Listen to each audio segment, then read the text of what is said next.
Greetings.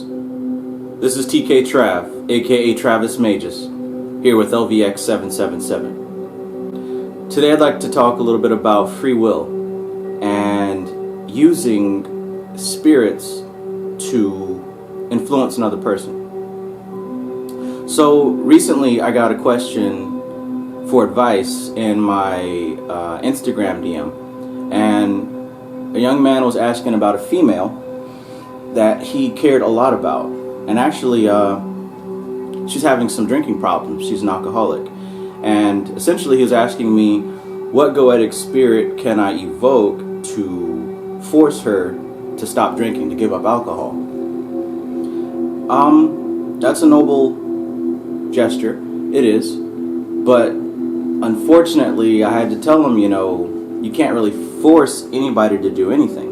And he was saying, well, I thought that maybe you could show me a goetic spirit that could make this happen. But that got me to have a conversation with him on the topic of free will. And I thought that that was something that a lot of people might have questions about.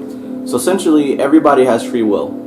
At the end of the day, there's a decision to be made, and either you choose one thing or another, right? When it comes to working with spirits to influence other people, that's all that it is. It's influence.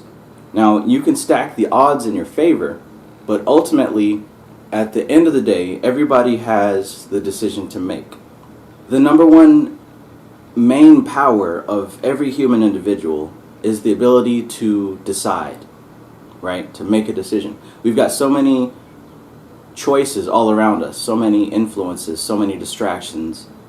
Every second of our lives, we are making a decision. Even not making a decision is making a decision. So this is what advertising is. Advertising is the art of influencing you to make a decision in the advertiser's favor, right? This is why they show commercials on TV and in between your videos and your content that you consume on Facebook.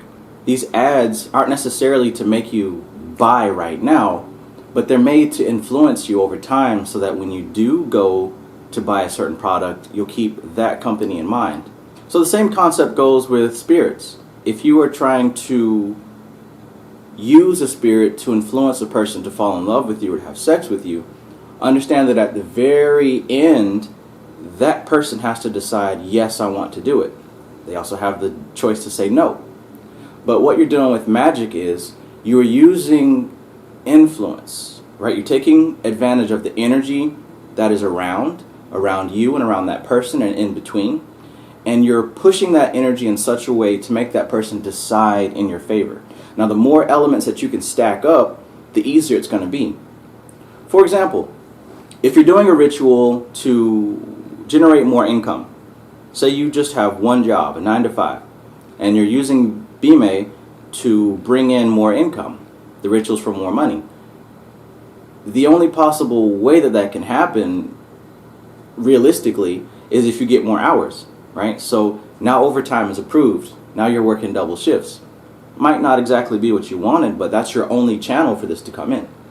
Now, if you open yourself up to different streams of income, say you set up an online business for passive income, say, you play the lottery every now and then, say, you got a little side hustle where you sell, gems or statues or incense, or you sell, mobile grills, or you cut hair. You're opening the doors for different streams of income. Now you do the ritual with Bune. This is going to influence the energy around you to make you attract more customers, to attract more income, right? Because the magic doesn't always come through the channel you want it to come through. When you're magnetizing a result, it's going to come through the easiest channel possible. So just to keep things in your favor, you want to have the doors open to multiple things.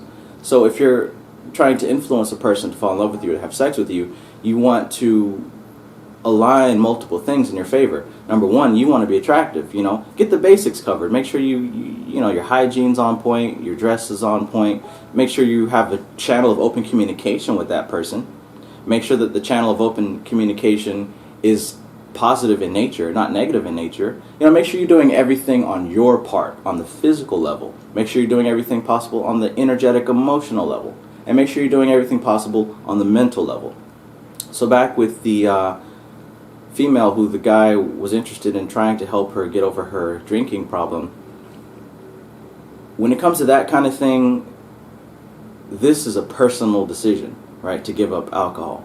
I myself had issues with alcoholism for several years, and no matter how much money I wasted, no matter how many friendships and relationships I ruined, I quit because I decided that this behavior was extremely detrimental, right? It was going to ruin my life if I continued. So I made that decision to give it up in favor for living a better life, and I replaced it with other things. So this person is going to have to come to a point where she sees with her own two eyes that this is not good for her. And this goes for any addiction. A person's not going to drop their addiction until they realize what's going on. But to answer your question about a spirit that may help you, you might want to go with Goetic spirit number 22, Epos. All right, this Goetic spirit helps with strengthening and increasing the powers of your influence on another person. Now, in addition to that, I would do my best to try to show this person the effect that alcoholism is having on their lives. All right, not preaching to them, not telling them how much of a fuck up they are, but this person, I don't know this person. Figure out a way to communicate with them in a way that they'll listen. All right, you might have to do some research online as far as psychology goes and getting through to people who have addictions. All right, it's not easy, right? And magic isn't really an end-all be-all answer to every problem, but it is definitely a skill and a technique system that is overlooked that can assist you with these things. Now, on another note, as far as entities appearing to you or you using these Goetic spirits, don't really look for a physical manifestation and don't really look for how they look, right? Again, that's more Hollywood conditioned. The important thing is that these are energetic thought forms. Spirits are thinking, living energy. Everything is vibration. So when I see a spirit and it appears a certain way, it doesn't necessarily mean it's going to appear that way to you. And when you look at the old drawings of the Goetic spirits, they're not going to always look like that. Because even vision is a vibration. And depending on how you interpret that energy of the spirit is going to affect how you see it, right? Just like when these energies communicate with you, they're not talking to you in words. They're communicating to you, and your mind is translating that energy into a language that you can understand. That also goes with the vision. They appear to me in different ways. So it isn't the best for me to show pictures of what I see, because that would kind of influence your perception.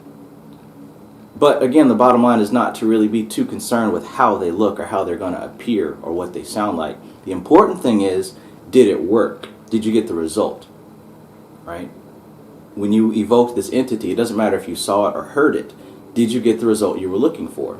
Right? That's the important thing. Results. Doing the work.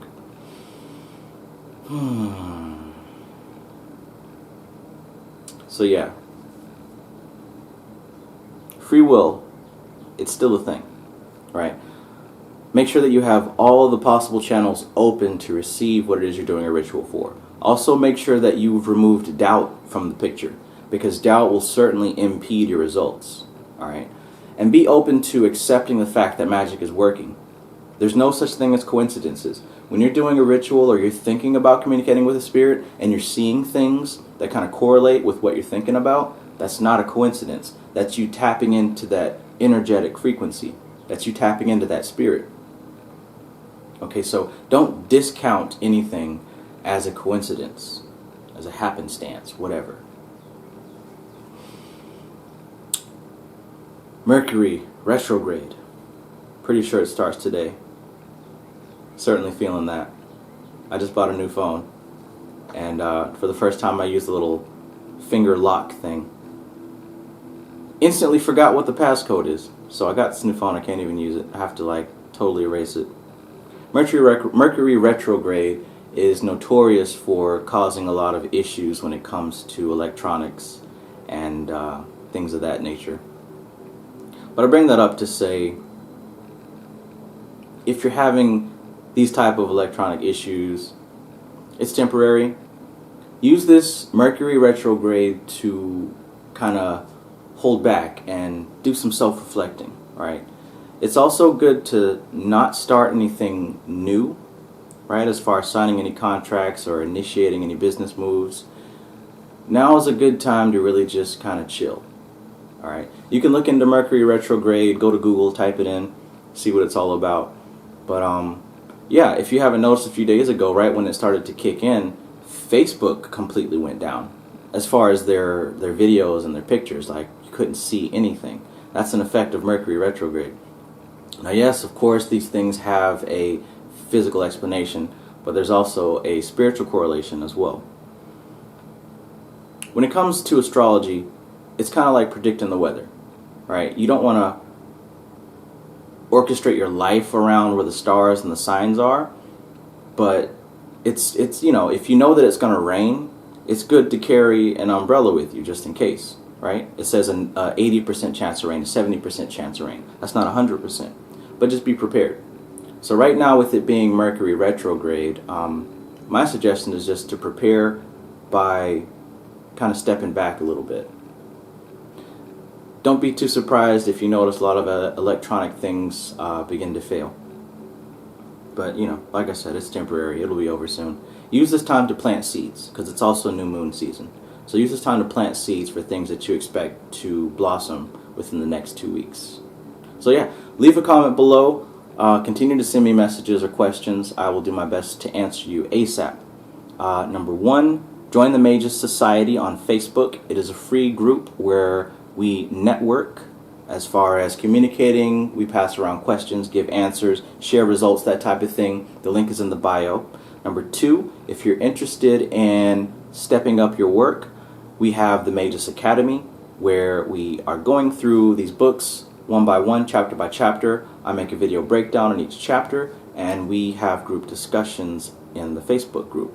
The link is also in the bio. Yeah. Stay safe, be easy. This is TK Trav, aka Travis Magus, here with LVX777.